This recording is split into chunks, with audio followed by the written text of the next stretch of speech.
voit dans quelques minutes. Merci Alexandra, bonsoir à tous. Nous débutons ce journal à l'ICANS, l'Institut de cancérologie de Strasbourg, au sein d'un service très peu connu, pourtant vital pour des milliers de patients. La pharmacie de cet établissement de soins vient de se doter de 2 robots préparateurs de traitement chimiothérapie et immunothérapie. Un immense progrès pour les patients. Claire Perrault et Odile Barthélémy. Voici la pharmacie de l'ICANS. Ici, on fabrique tous les médicaments qui vont être prescrits aux malades atteints de cancer à Strasbourg. Depuis 6 mois, préparateurs et pharmaciens travaillent avec 2 robots. Ils effectuent les préparations avec la plus grande précision. Cela permet d'obtenir des traitements de très haute qualité.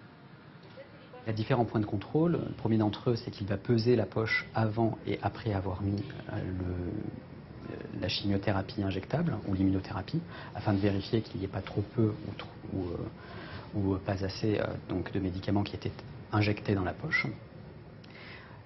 Il va vérifier l'identité du produit avec un data matrix. C'est un code barre qui permet de vérifier que c'est le bon flacon qui va être utilisé. Car il faut s'imaginer que chaque jour, 70 à 90 préparations de chimiothérapie ou d'immunothérapie sont produites ici. Chaque geste compte, la vitesse d'injection, le dosage ultra précis. Désormais, plus aucun risque d'erreur.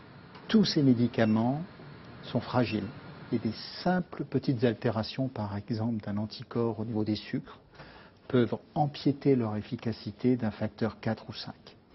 Et c'est là où s'inscrit l'intérêt des robots.